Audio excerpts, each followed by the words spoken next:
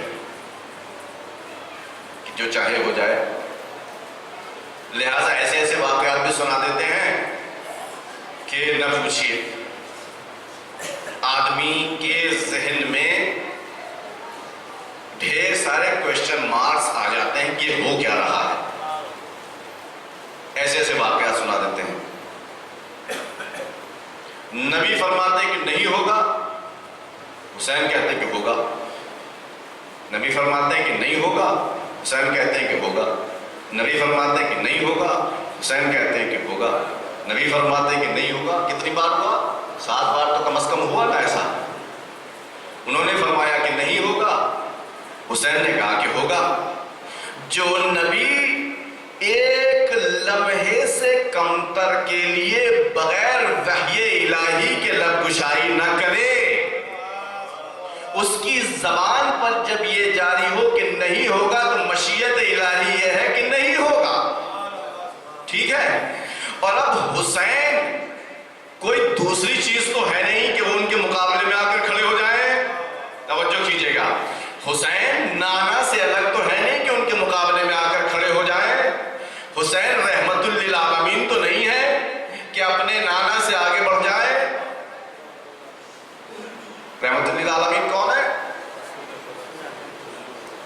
حضرت ہے نا رحمت للعالمین. یہ ان کا اپنا مخصوص لقب ہے، ان کی مخصوص فضیلت ہے. حسین اگر رحمت للعالمین ہے بھی تو ان کے بعد مرتبے میں یقیناً سے چھوٹے ہیں، رتبے میں یقیناً سے چھوٹے ہیں. حسین ہیں تو ان کی وجہ سے ہیں. حسین منی، حسین منی، حسین مجھ سے ہیں. اب کیا حسین اپنے نانا کے سامنے لب کشائی کر سکتے ہیں؟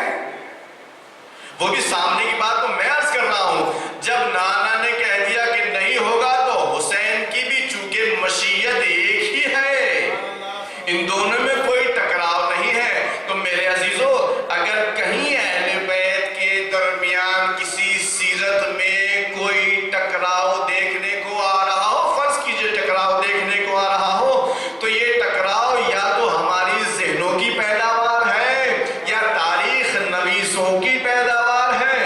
ان دونوں کے درمیان کسی طرح سے کبھی کوئی ٹکراؤ ہو ہی نہیں سکتا. کیوں؟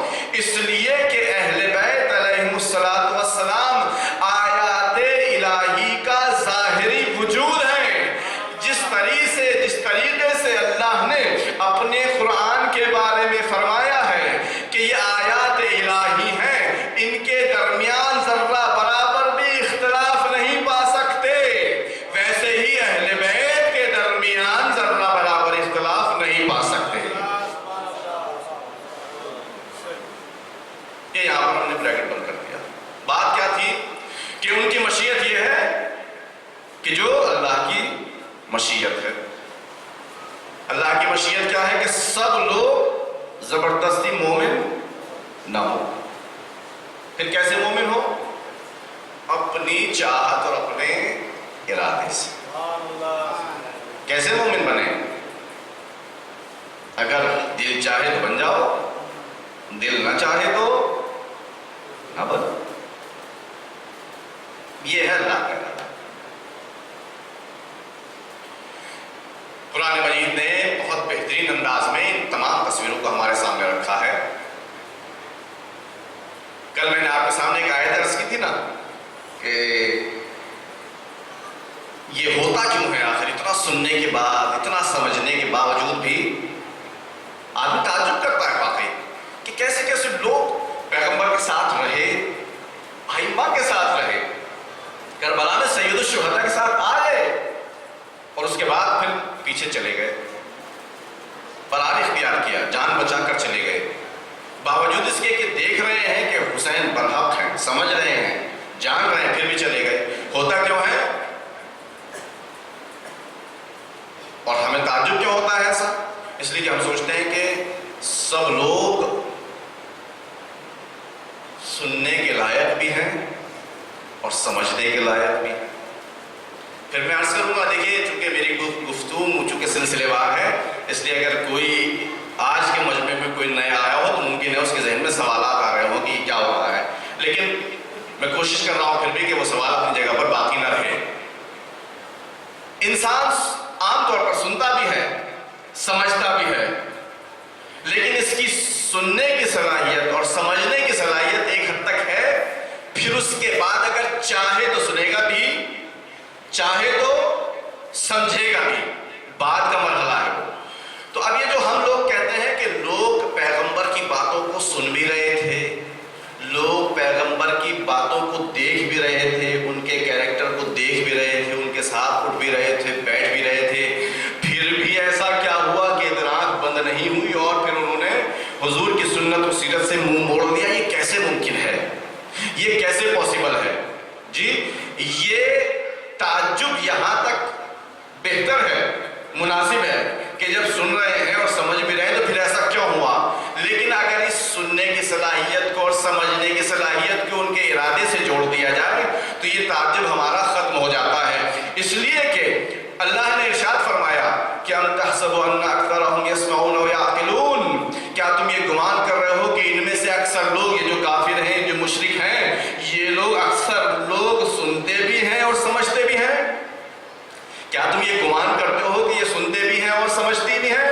انہم الا کالانعام، یہ تو صرف چوپائے جیسے ہیں، ان کی حقیقت کچھ اور نہیں ہے۔ اب توجہ فرمائیے گا، توجہ فرمائیے گا، اللہ نے کیا فرمایا؟ کیا تم یہ سمجھ رہے ہو کہ اکثریت، میجورٹی سنتے بھی ہیں اور سمجھتے بھی ہیں؟ اس کا سوال کا سیدھا سا مطلب یہ ہے کہ یہ جو میجورٹی تم دیکھ رہے ہو، یہ جو اکثریت تم دیکھ رہے ہو، یہ اس معنی میں نہ سمجھنے کے لائق ہے نہ سننے کے لائق ہیں۔ توجہ کیجئے گا، نہ یہ سن سکتے ہیں نہ سمجھ سکتے ہیں۔ کس معنی میں؟ اس معنی میں کہ اگر یہ سنتے اور سمجھتے تو ہدایت یافتہ ہو جاتے۔ اب کوئی میجورٹی والا یہ نہ کہے ہم سے کہ ہم چونکہ اکثریت ہیں لہٰذا ہم ہی حق پر ہیں۔ توجہ کیجئے، کوئی میجورٹی والا ہم سے یہ نہ کہے کیونکہ ہم زیادہ ہیں، کیونکہ ہم اکثریت میں ہیں، کیونکہ ہم میجورٹی ہیں لہٰذا ہماری ہی بات چلے گی۔ اللہ نے اعلان کر دیا میجورٹی میں ہونا، اکثریت میں ہونا تمہارے حق پر ہونے کی دلیل نہیں ہے۔ صلوات بھیجیے محمد و آل محمد پر۔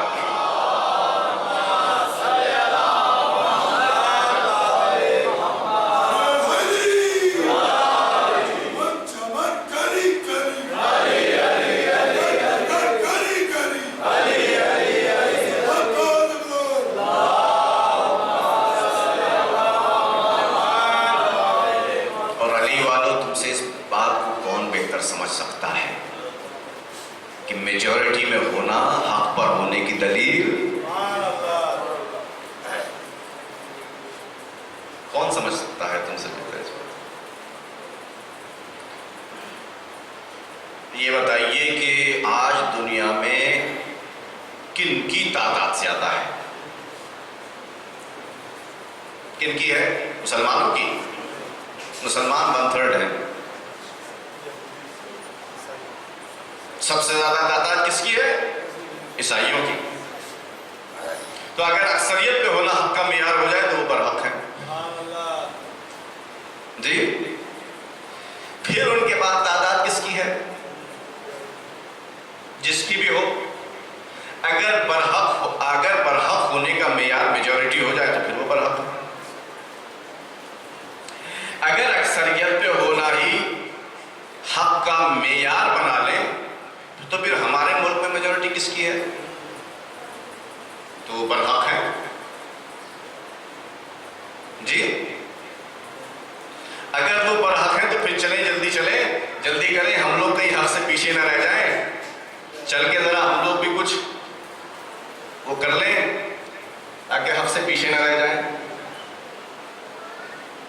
کتنی تعداد ان کی جو پوری دنیا میں پھیلے ہوئے ہیں، 2، 3، 4 ارب۔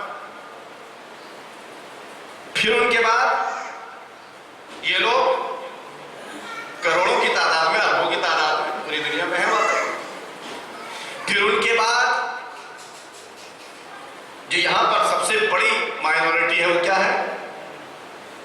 ہندوستان میں ہمارے سب سے بڑی مائنورٹی کیا ہے؟ آپ لوگوں کو تو پتا ہے الحمدللہ، نیوز میں رہتے ہیں آپ لوگ جی، ہمارے بڑے بھائی لوگ ہیں، اتنی بڑی تعداد، ان کے بعد پھر اور بہت سارے لوگ، اور ہم علی کے ماننے والے کتنے ہیں؟ کتنے؟ سب کے مقابلے میں مائنورٹی، پھر ان میں بھی یہاں تک کہ سمٹ کے ہر شہر میں جہاں دوسرے لوگ کروڑوں کی تعداد میں ہیں، لاکھوں کی تعداد میں ہیں، ہم لوگ یا سینکڑوں کی تعداد میں یا ہزاروں کی تعداد میں ہیں جی۔ توجہ فرمائیے کہ بہت سمپل سی چیز ہے، تو اکثریت میں ہونا حق کا معیار نہیں ہے، توجہ کر رہے ہیں آپ؟ اکثریت میں ہونا، میں بار بار دہرا رہا ہوں چونکہ ایک پوائنٹ جگہ مجھے آپ کو لے جانا ہے، اکثریت پہ ہونا حق کا معیار نہیں ہے۔ اسی کمیونٹی میں جو چھوٹی سی کمیونٹی ہمارے شیعوں کی کمیونٹی، 1000 لوگ، 2000 لوگ، 5000 لوگ، 10,000 لوگوں کی جو چھوٹی سی کمیونٹی ہے، اگر اسی کمیونٹی میں کسی میٹر پر ڈسکس ہونے لگے، میٹنگ ہونے لگے، اور یہاں یہ بات طے پائے کہ چلو اس بات کا فیصلہ کر لیتے ہیں کہ یہ کام ایسے کیا جائے، تو اب انصاف سے بتائیے کہ یہ فیصلہ اکثریت کی بنیاد پر لیا جائے یا خدا کے منشا کی بنیاد پر لیا جائے؟ 1000 10,000 لوگ جتنے بھی ہیں، میٹنگ ہوئی آپ کی، آپ نے کہا صاحب مثال کے طور پر یہ جلوس یہاں سے نکلے گا، اب جو قوم کے جتنے بھی ہمدرد اور درد مند لوگ ہیں انہوں نے کہا بھائی اگر یہاں سے نکلے گا تو ہمارے ساتھ یہ پرابلمز ہو سکتی ہیں، یہ مسائل ہو سکتے ہیں، فضا ہو سکتے ہیں، لیکن جو بہرحال بعض لوگ ہوتے ہیں انہوں نے کہا نہیں، جو زیادہ لوگ چاہیں، جو اکثر لوگ کہیں وہی ہوگا، آپ لوگ کچھ نہیں۔ تب بات کس کی ماننی چاہیے؟ اکثریت کی۔ یہ چھوٹی سی مثال ہے بہت، چونکہ اس وقت اسی کا زمانہ ہے، اس لیے اور بھی قوم کے مسائل ہوتے ہیں دوسرے کہ جہاں پر آنے کے بعد قوم کی مصلحت اور قوم کی بھلائی کے لیے کام ہونے جا رہا ہے، لیکن وہاں یہ کہہ کر ٹال دیا جاتا ہے کہ اکثر لوگ اس کو پسند نہیں کرتے، اکثر لوگ اس کو نہیں چاہتے، اکثر لوگ۔ اور دوسرا مرحلہ بھی ہے ادھر سے، کسی انسان کو کہا کہ بھائی آپ اس دین پر عمل کیوں نہیں کرتے جس کے لیے سید الشہداء جیسی شخصیت نے اپنی جان نثار کر دی؟ تو جواب میں ملتا ہے مولانا کیا ہم اکثریت سے الگ ہو جائیں؟ اکثر لوگ کہاں دین پر عمل کر رہے ہیں، ہم اکیلے پڑ جائیں گے، ہم اکیلے پڑ جائیں گے اگر دین پر عمل کرنے لگیں گے، دین پر چلنے لگیں گے تو معاشرے سے الگ پڑ جائیں گے، ہم معاشرے میں نکلنے لائق نہیں رہ جائیں گے، اس لیے کہ خواتین کو پردہ کرنا پڑے گا، مردوں کو نماز کی پابندی کرنی پڑے گی، خمس وغیرہ دینا پڑے گا، جھوٹ بولنے سے پرہیز کرنا پڑے گا، جی سود وغیرہ لینے سے پرہیز کرنا پڑے گا، دھوکہ دھڑی سے پرہیز کرنا پڑے گا، حرام و حلال کا پرہیز دیکھنا کرنا پڑے گا، کسی کمیونٹی کسی پارٹی میں جائیں گے تو وہاں مکس گیدرنگ ہے، چونکہ سب لوگ شانے سے شانہ ملا کر چلتے ہیں تو پھر وہاں سے بچنا پڑے گا، یہ سب دیکھنا پڑے گا نا، وہاں جائیں گے تو وہاں ڈی جے وغیرہ بج رہے ہوں گے تو پھر اس سے بھی بچنا پڑے گا، پارٹیاں ہوتی ہیں نا اس طرح کی، برتھ ڈے پارٹی ہے، سیریمنی فلاں ویڈنگ پارٹی سب ہے، اس میں جانا پڑے گا تو اس سے تو بچنا پڑے گا، تو اگر ہم بچے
البتہ اکثر لوگ انشاءاللہ ایسے نہیں ہیں، بھائی کبھی کبھی آپ نماز کیوں پڑھ لیتے ہو؟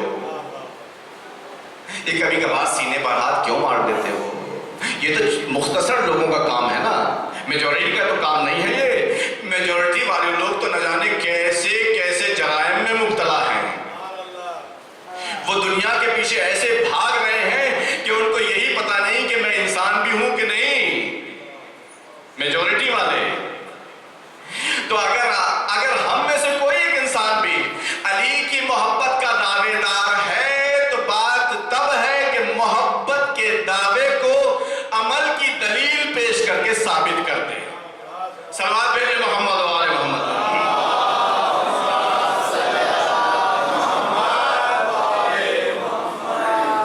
اکثریت ہونا معیار حق نہیں ہے۔ معیار حق کیا ہے؟ علی مع الحق والحق کو علی صاحب کو یاد ہے، الحمدللہ سب یاد ہے آپ کو۔ پارٹی میں جانا ہے، یہ پارٹی حق ہے کہ نہیں، دیکھ لیجئے کھڑے ہو کے کہ علی اس پارٹی میں آ سکتے ہیں کہ نہیں آ سکتے۔ بہت سمپل سا ہے، بہت سمپل سا ہے۔ کوئی لین دین کرنا ہے، دیکھ لیجئے، ایک منٹ کے لیے سوچ لیجئے کہ علی یہ لین دین کر سکتے ہیں کہ نہیں کر سکتے جی۔ نماز مثال کے طور پر نماز پڑھنے کا دل نہیں چاہتا ہے، دیکھ لیجئے کھڑے ہو کر کے کہ علی بھی نماز پڑھنے کا ان کا دل چاہتا کہ نہیں چاہتا۔ ظہر عاشور جلوس نکل رہا ہے، نماز کا ٹائم ہو گیا ہے، اما چھوڑو آج کے دن بھی کیا نماز پڑھو گے، دیکھ لو ظہر عاشور حسین نے نماز پڑھی کہ نہیں پڑھی۔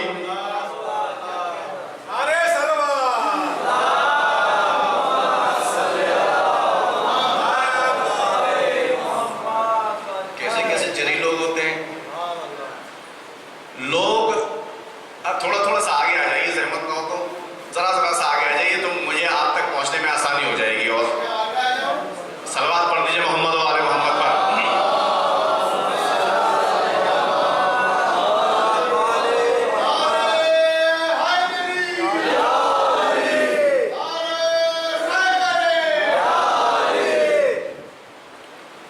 مرحوم آیت اللہ العظمہ بروجردی اپنے زمانے کے اکیلے مرجع شیعہ مرجع، انہوں نے محرم سے کچھ پہلے وہاں موجود انجمنوں کے سیکریٹریز اور صدر حضرات کو بلایا۔ دیکھیے ہم مولا کے نام پر کتنی جرأت رکھتے ہیں، دیکھیے یہ ہم شیعہ ہی کر سکتے ہیں اس کام کو، کوئی اور نہیں کر سکتا، اتنی جری ہو جاتے ہیں۔ بلانے کے بعد کہنے لگے کہ کیا تم لوگ میری تقلید کرتے ہو کہ نہیں کرتے؟ یعنی ہاں ہم آپ کی تقلید کرتے ہیں، جو آپ کہیں گے اسی پر عمل کرتے ہیں۔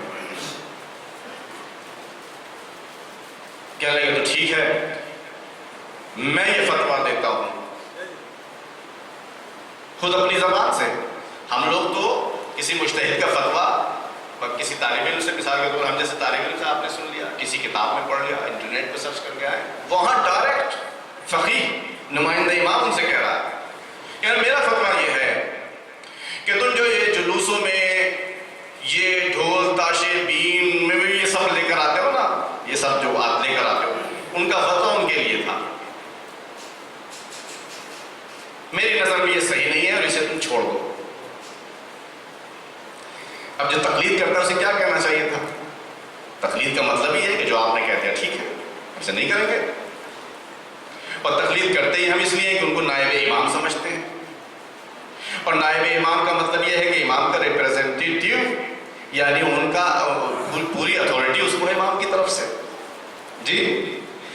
اسی بنیاد پر ہے کہ اگر کسی نے ایسے عالم کی مخالفت کر دی گویا اس نے امام کی مخالفت کر دی، سیدھی سی بات ہے۔ آپ سمجھتے ہیں نا اس بات کو، گورنمنٹ میں آپ سمجھتے ہیں، آپ مثال کے طور پر ڈی ایم کی مخالفت کر دیجیے تو کیا ہوگا؟ آپ نے بھارتیہ سنویدھان کی مخالفت کر دی ہے نا، ایسی ہے۔ اور انہوں نے کہا کہ میری نظر میں یہ صحیح نہیں ہے، لہذا تم لوگ یہ اس بات سے چھوڑ دو اس کو۔ اب جواب سنیے ان کا، ہمارے اور ان کے جواب میں کوئی خاص فرق نہیں ہے۔ ان تمام لوگوں نے ایک جگہ اکٹھے ہو کر کہا کہ مولانا سال بھر ہم آپ کی تقلید کرتے ہیں، کرتے مولا کے معاملے میں آپ کی ہم کوئی تقلید نہیں کرتے۔ کتنا انسان کو جرأت مند ہونا چاہیے کہ مولا جس نے جان ہی دی ہے اسی دین کی حفاظت کے لیے، اور وہ مرد تقلید اور وہ عالم دین بھی اپنی پوری ایڑی چوٹی کی جان لگائے ہوئے ہیں اسی دین کو پہنچانے کے لیے، اور میں جیسا طالب علم آ کر اسی دین کو پامال کرنے کے لیے مولا کے نام پر قدم بڑھا رہا ہوں۔ تو اب بتائیے حسین ایسے انسان کو کیا انعام دے گا؟ کہے گا میرا عزادار ہے، میرا ماننے والا ہے، میرا چاہنے والا ہے۔ یہ بات میرے لیے قابل ہضم نہیں۔ اگر آپ کو کسی کو اس کے علاوہ کچھ اور سمجھ میں آتا تو مجھے ضرور آپ بتا دیجیے گا تاکہ میں اپنی بات کی اصلاح کر دوں۔ میں اپنی بات کو آگے بڑھانے سے پہلے آپ سے میری التماس ہے کہ ایک صلوات پڑھ دیجیے محمد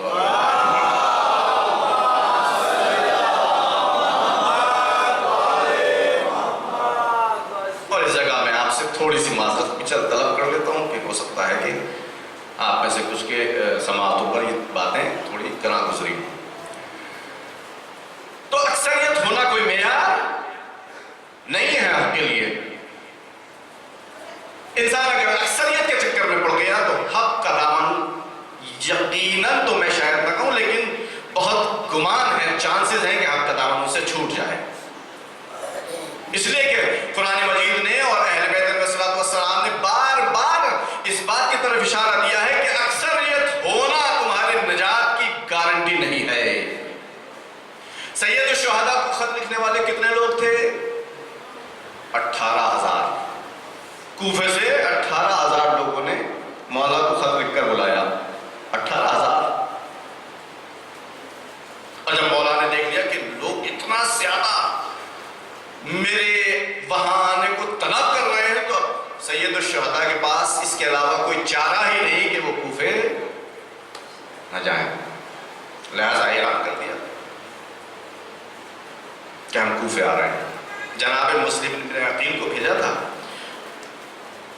وہاں سے انہوں نے خط لکھ کر بھیجا کہ 18,000 ایک پوری فوج ہے، اور یہ 18,000 اگر مولا کے ساتھ ہوتے تو کربلا کا معرکہ کچھ اور ہوتا۔ 18,000 تو بہت دور کی بات ہے، 1,800 ہوتے، 1,800 مگر 180 بھی نہ ہوئے۔ لکھنے والے کتنے؟ 18,000۔ یہ تو یاد ہے سب چیزیں آپ کو۔ 18,000 خط لکھ کر کہتے ہیں مولا ہم آپ کے چاہنے والے ہیں، مولا ہم یزید کی بیعت نہیں کرتے ہیں، مولا ہم آپ کی حکومت چاہتے ہیں، مولا ہم اہل بیت کے پرچم کے تحت زندگی بسر کرنا چاہتے ہیں، مولا ہم آپ کی زیارت چاہتے ہیں، مولا ہم آپ پر جان نثار کرنے کے لیے تیار ہیں۔ یہ 18,000 نے لکھ کر بھیجا۔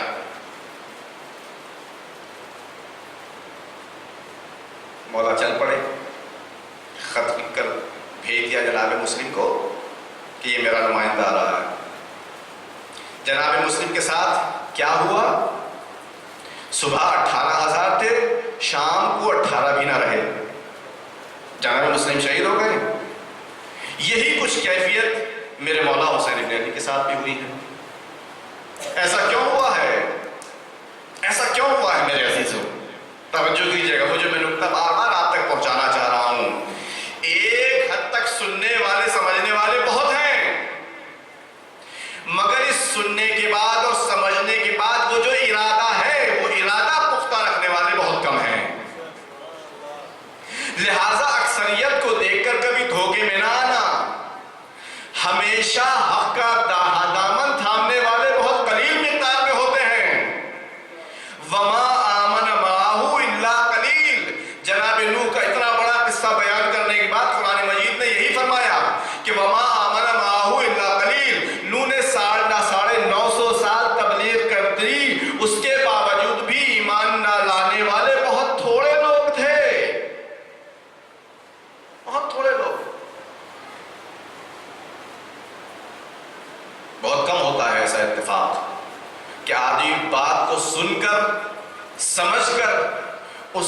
سمجھنے کے بعد اپنے ارادے کو اپنی سمجھ کے مطابق ڈھال لے. اور ایسا اتفاق جس انسان کی زندگی میں ہو جائے پھر وہ بغیر حسینی بنے رہ ہی نہیں سکتا. چاہے کسی بھی مذہب کا ہو, کسی بھی زبان کا ہو, کسی بھی زبان کا ہو, کسی بھی ملک کا ہو, اس نے حق کو سن کر سمجھ کر اپنے آپ کو حق کے مطابق ڈھال لیا, وہ حسینی بن کر رہے گا, یہ طے ہے. لیکن اگر کسی نے اپنے آپ کو نہیں ڈھالا تو دعویٰ کرنے والے بہت ہیں. آپ لوگوں سے میں دعویٰ کرتا ہوں, آپ لوگوں سے اظہار کرتا ہوں کہ مجھے آپ سے بڑی محبت ہے. ایک طالب علم جب آپ سے آ کر کہے گا کہ بھائی آپ سے مجھے بڑی محبت ہے تو یقیناً آپ کو خوشی ہوگی. ایک طالب علم آپ سے خوشی ہوگی, بہت بہت محبت ہے. آپ نے کہا جی مجھے بھی بہت محبت ہے. دونوں نے ایک دوسرے کی محبت کا اعلان کر دیا. آپ کو کسی موقع پر اس طالب علم کی ضرورت پڑی, کوئی دعا پڑھوانی تھی مثال کے طور پر, کوئی مسئلہ پوچھنا تھا مثال کے طور پر, کوئی عقیقہ وغیرہ تھا, نکاح تھا, کچھ بھی تھا, اس طالب علم کی ضرورت پڑی اور یہ طالب علم یہاں موجود بھی ہے.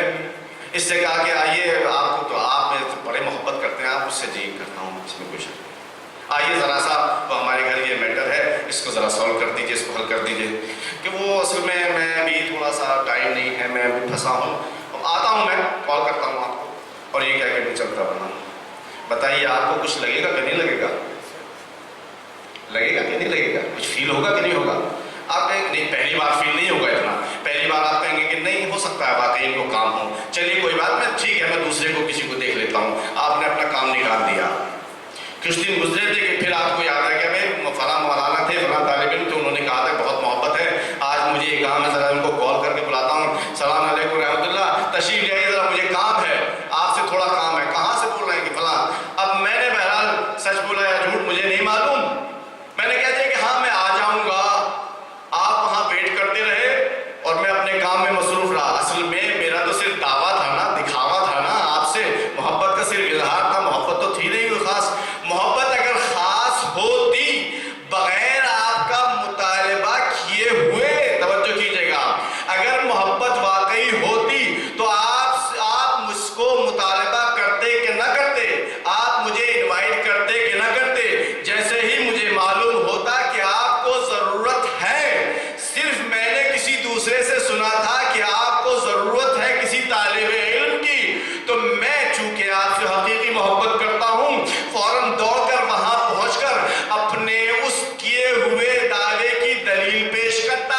چاہے آپ 1000 مرتبہ کہتے ہم نے فلاں مولانا کو بلا لیا, فلاں مولانا کو بلا لیا, مگر میں کہتا کہ آپ نے کیسے بلا لیا بھائی, محبت تو مجھے آپ سے تھی, اس کا حق تو یہ بنتا تھا کہ میں ہی آپ کا یہ کام کروں. سمجھ میں آ گئی آپ کے بات؟ آپ سمجھ رہے ہیں اس بات کو؟ ایسے ہی الٹا بھی سمجھ لیجیے. اب آپ نے کہا مولانا آپ سے مجھے بڑی محبت ہے. میں نے کہا بہت اچھی بات ہے, کتنی اچھی بات ہے, ایک مومن کو دوسرے سے محبت ہونی چاہیے. محبت کی بنیاد پر مجھے مسئلہ پیش آیا. میں نے کہا بھائی جان آپ مجھ سے بڑی محبت رکھتے ہیں, اس میں کوئی شک نہیں, اور مجھے یقین ہے کہ آپ محبت تشریف لے آئیے. کہاں مولانا, بس ویٹ کیجیے, اور میں پہنچا. اور اب مولانا ویٹ کرتے رہے بالکل ویسے ہی. تو مولانا کو کیا فیل ہوگا؟ جیسے آپ کو فیل ہوا تھا ویسے ہی تو فیل ہوگا نا. کیا فیل ہوا کہ ہاں کہتے تو بہت ہیں, اور جب اگلی بار ملاقات ہوئی دونوں کی, جب اگلی بار ملاقات ہوئی دونوں کی, دونوں کہتے تھے کہ ہمیں محبت ہے. جب اگلی بار کام کے موقع پر آنکھیں بچانے کے بعد جب اگلی بار ملاقات ہوئی تو اب یہ کہنے میں ذرا جھجک محسوس ہو رہی ہے کہ مجھے آپ سے بڑی محبت ہے. توجہ کیجیے گا, یہ کہنے میں بڑی جھجک محسوس ہو رہی ہے کہ مجھے آپ سے بڑی محبت ہے. کیوں؟ اس لیے کہ دعویٰ کرنا تو بہت آسان ہے, اس دعوے کو دلیل کا لباس پہننا بڑا مشکل ہے. یہی کام کوفیوں نے بھی کیا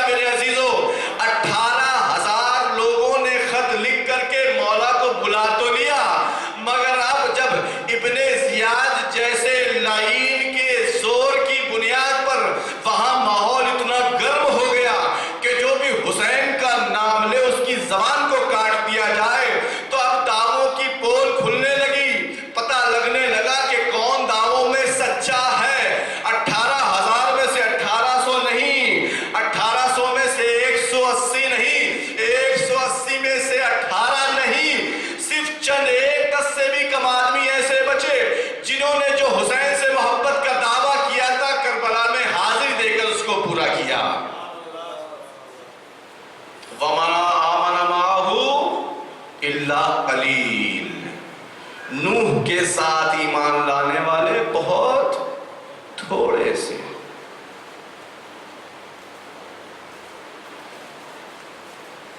کوفیوں نے وفا نہ کی۔ ہم لوگ بہت آسانی سے کہہ دیتے ہیں کہ کوفی بے وفا تھے، اور یقیناً بے وفا تھے۔ اے کاش کوفی اتنے بے وفا نہ ہوتے، مگر انہیں کوفیوں کے مجمع میں کچھ شخص ایسے بھی ہیں جنہوں نے اپنے وعدے کو پورا کیا ہے،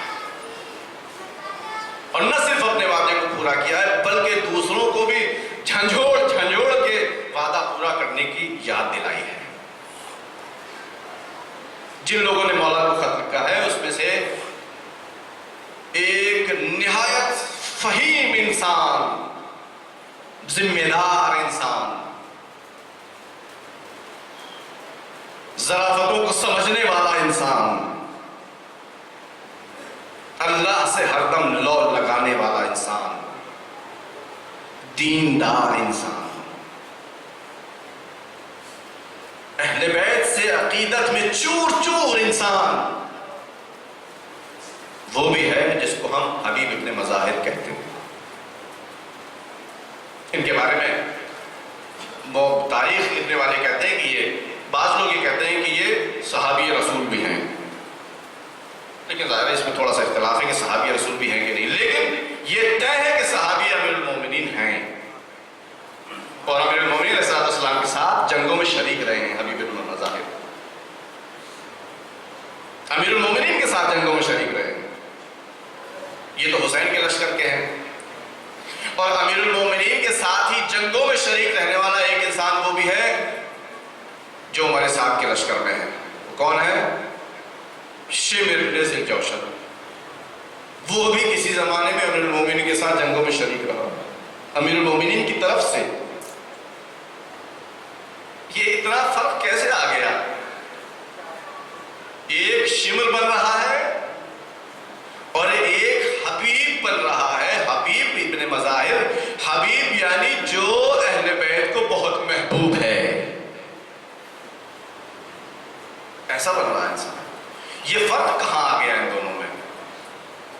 میں نے عرض کیا، میں بار بار اس نقطے کو دہرا رہا ہوں، سننے کی صلاحیت اس میں بھی تھی، ان میں بھی تھی، سمجھنے کی صلاحیت اس میں بھی تھی، ان میں بھی تھی، مگر سننے اور سمجھنے کے بعد اپنے ارادے کو حسینی ارادے سے میچ کس نے کیا؟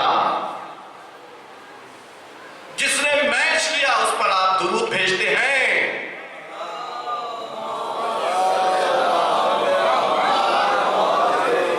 جس نے اپنے آپ کو ان کے اگینسٹ کھڑا کر دیا، ان کے مقابل آ کر کر دیا، اس کے اوپر آپ لعنت بھیجتے ہیں۔ اتنی سی بات ہے، بس اسی ارادے کی بات ہے، اسی چاہت کی بات، اور تو کچھ نہیں ہے۔ حبیب ابن مظاہر اسدی، اللہ اکبر، کیا مقام ہے! صحابی ہیں، بچپن کے دوست ہیں، راتوں میں پورا قرآن ختم کرنے والے ہیں۔ حسین اور حسینیت کی مدد کرنے کے لیے جاہلوں کی ضرورت نہیں ہے، نہ جاہل مدد کر سکتے۔ حسین اور حسینیت کی مدد کوئی بے دین بھی نہیں کر سکتا، نہیں کر سکتا۔ حسین اور حسینیت کی مدد کرنے کے لیے انسان کو دیندار بھی ہونا ضروری ہے، صاحب علم ہونا بھی ضروری ہے، اپنے ارادے کو ان کے ارادے کا تابعدار بنانا بھی ضروری ہے۔ دعوے تو سبھی کر لیتے ہیں، ہم بھی کر لیتے ہیں، مولا ہم آپ کے چاہنے والے، مولا ہم آپ کے ماننے، دعوے تو ہم بھی کر لیتے ہیں، لیکن اگر مدد کرنا مقصود ہے، اس انقلاب میں حسین کی ہمراہی مقصود ہے، اس انقلاب کربلا کو اس کے آخری مقصد تک پہنچانا مقصود ہے، تو اس کے لیے کوئی چارہ نہیں ہمارے پاس سوائے اس کے کہ ہم اپنے ارادے کو حسین کے ارادے کے تحت لے آئیں۔ کوئی چارہ نہیں اس کے علاوہ۔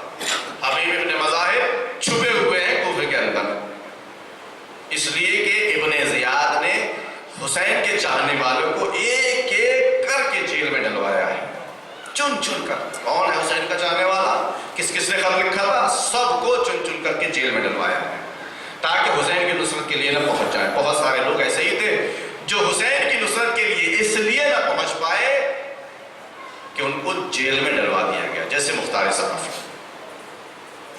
لیکن شاید اس میں بھی کوئی خاص وجہ نہیں ہو، ابھی اس کا ذکر کرنا مقصود نہیں ہے۔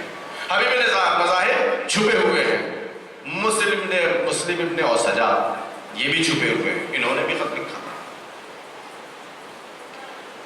حبیب اپنی زوجہ کے ساتھ بیٹھے ہوئے کھانا کھا رہے ہیں، کہاں پر؟ اپنے گھر میں نہیں، اپنی زوجہ کے کسی رشتہ دار کے گھر میں۔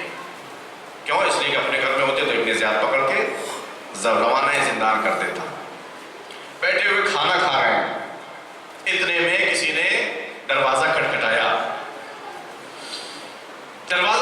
جیسے ہی دروازہ کھٹکھٹایا، اتنے حساس ماحول میں کوئی مرد اپنے گھر سے نکل نہیں سکتا، لہٰذا زوجہ آگے بڑھی، انہوں نے دروازہ کھولا تو حبیب نے بھی دروازے میں جو درازیں کھلی رہتی ہیں اس میں سے جھانک کر دیکھا تو دیکھا کہ کوئی مولا کا چاہنے والا ہے۔ جیسے ہی چاہنے والا دیکھا فوراً خود آگے بڑھ گئے اور پوچھا کیا مسئلہ ہے؟ انہوں نے کہا کہ حسین کی طرف سے آپ کو خط آیا۔ اچھا خط آیا ہے؟ خط کو لیا اپنے ہاتھوں پر، دروازے کو بند کیا۔ اب خط کو جب انسان پاتا ہے تو اس کی الگ الگ کیفیتیں ہوتی ہیں۔ اگر کسی خط کا انتظار ہو تو پھر وہ خط لینے کے بعد اپنے آپ کو اپنے روم تک یا کسی خاص جگہ تک نہیں پہنچاتا، بلکہ وہیں بالکل پوائنٹ پر جہاں اس کو خط ملا فوراً وہ کھول کے اور اس کے مضمون کو ملاحظہ کر لیتا ہے جو بھی ہوتا ہے۔ لیکن اگر خط کا انتظار نہ ہو تو پھر آرام سے کھانا پینا پورا کرنے کے بعد آرام سے بیٹھ کر کے اس خط کو کھول کر کے دیکھ لیتا ہے۔ اب جو تاریخ نے یہاں پر حبیب کی کیفیت کو لکھا، ذرا اس کو ملاحظہ فرمائیے۔ خط جیسے ہی حبیب کے ہاتھ میں پہنچا اور ان کو یہ معلوم ہو گیا کہ یہ خط ان کے مولا نے ان کے نام بھیجا ہے تو ایک دم سے حبیب کی آنکھوں سے آنسو جاری ہو گئے۔ اب یہاں دو احتمال تو ہیں کم از کم۔ ایک تو احتمال یہ ہے کہ حبیب کو حسین سے اتنی محبت تھی کہ اپنے محبوب کی نشانی پاتے ہی اس محبت نے ایسا غلبہ کیا کہ آنکھ سے آنسو نکل پڑا، یہ بھی وجہ ہے، مناسب ہے۔ لیکن دوسرا جو احتمال ہے وہ یہ کہ حبیب کو معلوم تھا کہ حسین کس مصیبت میں گرفتار ہو گئے ہیں۔ جیسے ہی حسین کا خط حبیب کے پاس پہنچا ہے، حبیب نے اس مصیبت کو یاد کر کے آنسو بہانا شروع کر دیا۔ آنسو بہائے، اس خط کا بوسہ دیا، خط کو کھولا۔ اب جو اس کے اوپر سطر لکھی ہوئی تھی اس کو ملاحظہ فرمائیے۔ فرمایا من الحسین ابن علی ابن ابی طالب الى الرجل الفقیہ حبیب ابن مظاہر، حسین ابن ابی علی ابن ابی طالب کی طرف سے یہ خط کس کے نام ہے؟ اس حبیب کے نام کہ جو مرد بھی ہے اور فقیہ بھی ہے۔ خط کاہے کے لیے بھیجا؟ مدد کو طلب کرنے کے لیے۔ حسین کس کو اپنا مددگار بنانا چاہتے ہیں؟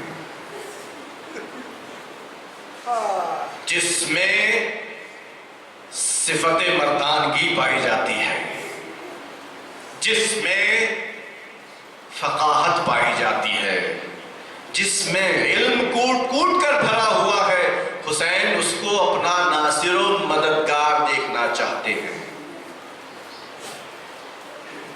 اور پھر اس کے بعد لکھا کہ اے حبیب تم جانتے ہو کہ ہماری رسول خدا سے کیا نسبت ہے۔ اے حبیب تمہیں معلوم ہے کہ ہم کس کے فرزند ہیں۔ اے حبیب تم جانتے ہو کہ ہماری مادر گرامی فاطمہ زہرا ہے۔ اے حبیب تم سب یہ جانتے ہو۔ تو جب تم سب یہ جانتے ہو تو اب سمجھ لو کہ دشمنوں نے ہمیں چاروں طرف سے گھیر رکھا ہے، اپنے کیے ہوئے وعدے کو وفا کر دو اور حسین کی مدد کو آن پہنچو۔ حبیب نے یہ مضمون ملاحظہ کیا اور ان کی آنکھوں سے مزید آنسو جاری ہوئے۔ زوجہ نے دیکھا کہ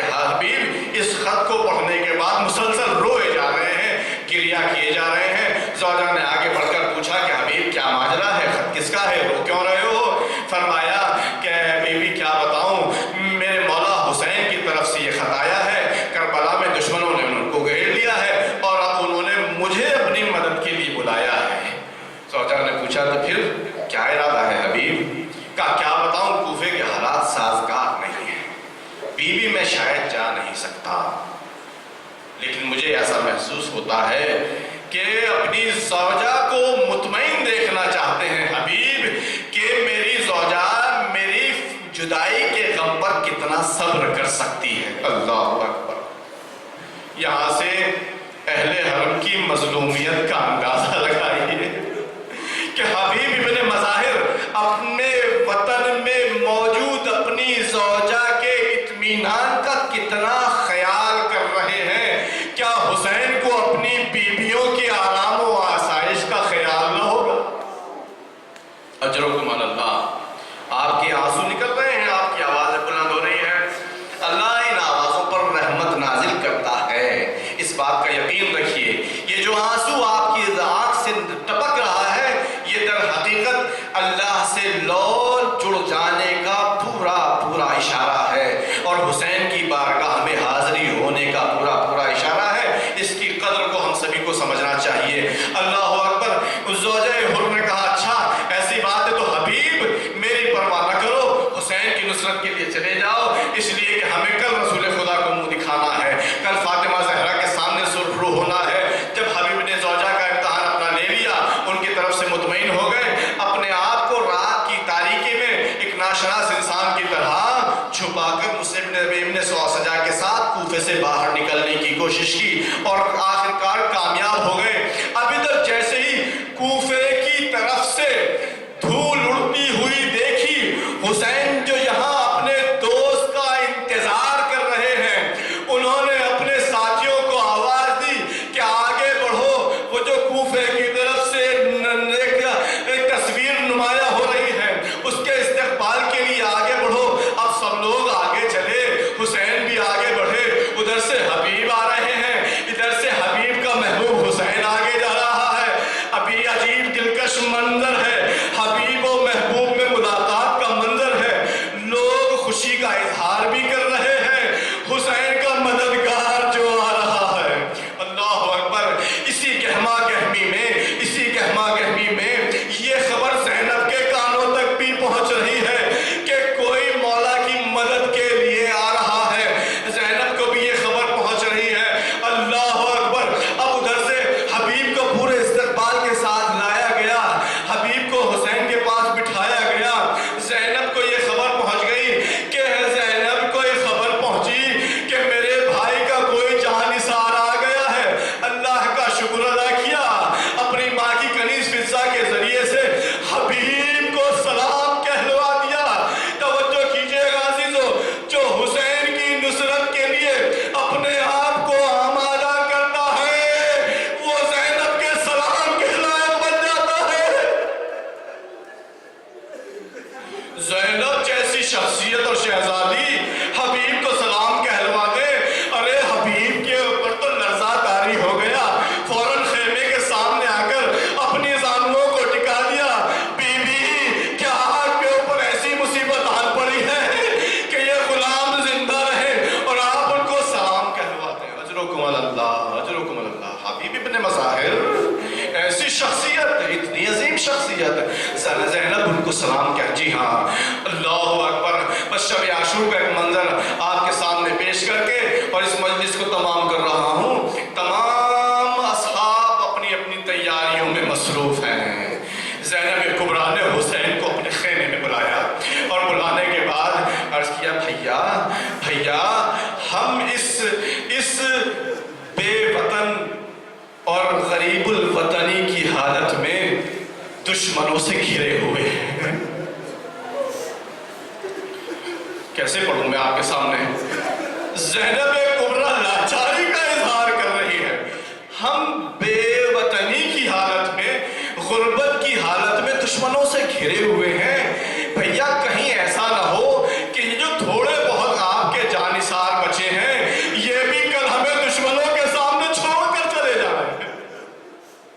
کیا آپ نے اپنے ان جانثاروں کا امتحان لے لیا ہے؟ کیا آپ نے ان کو آزما لیا ہے؟ بس یہ ایک آواز حبیب ابن مظاہر اور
خدمت میں ہوں گے. لا معبود سواک یا غیاث المستغیثین یا ارحم الراحمین. ماتم حسین.